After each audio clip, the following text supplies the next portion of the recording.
Alright, here we are with game 2 of Icaria Blue. This hand looks pretty solid. It looks like we have, we're going to get the double Primal that we need here, and we can Inspire on turn 1.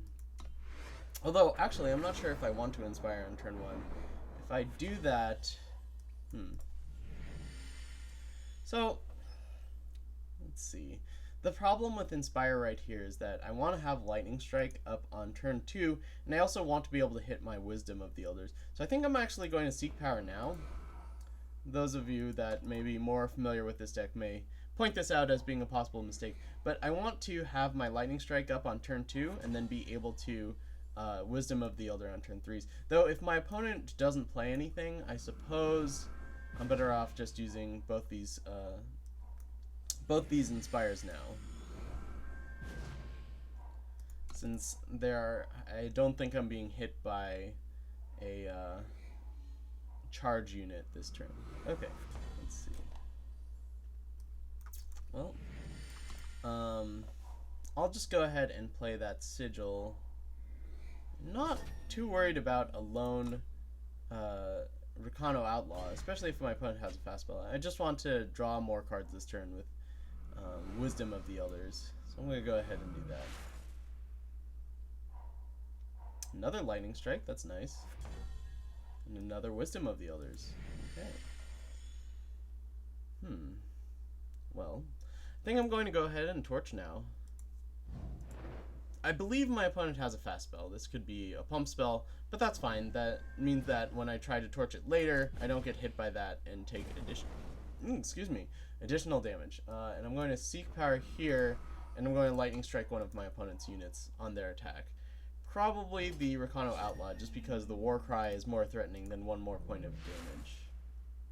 Oh, they have another Finest Hour. Well, we got caught there a little bit.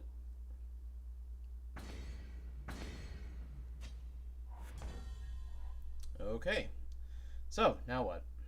I think my plan is to Harsh Rule, then use Auric Runehammer to take down whatever my opponent's follow-up is, and then, I can't get the Staff of Stories down if I do that, but I think that this is a good enough position to Harsh Rule. My opponent only has one board on the field, one unit on the board. That's a better time to use the Auric Runehammer, take it down. And then perhaps protect it with the Lightning Strike if my opponent tries to attack down my Runehammer. So that's the plan. Let's take this guy down. I don't know, I think there's a case to be made for Runehammering the Outlaw because it has Warcry, and also if I draw a Vanquish, I can't kill this unless my opponent gives it a permanent buff. Does look like they have a fast spell. We'll see if this is a Torch. Yep, it's a Torch, which is good for us because that lets us play, well, it might let us play Staff of Stories and then draw some cards. I could also Wisdom of the Elders and just hope that this doesn't get a permanent buff, but that's a little scary. I don't know, this is a little scary either way. Either I might lose my Staff of Stories without drawing any cards, or I might not find an answer for this Oni Ronin until it's too late.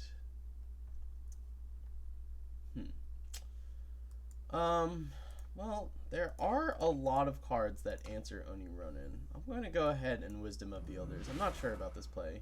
Like a Permafrost? Deal. Let's do that. Okay. So, now I think I'm in a good position to play Staff of Stories. Oh, especially since I can Vanquish this. Vanquish, no fast spell. Perfect. So we're going to play Staff of Stories, and then we're just going to ride the staff to victory. Unless, of course, my opponent goes Sigil Dragon. Then I think I'm in a lot of trouble. But aside from that, yep, they don't even want to play this out. It's a pretty disheartening board state for the recipient of the Staff of Stories empty board. Alright, so that was an example of this Icaria Blue deck enacting its game plan. Let's go on to game 3.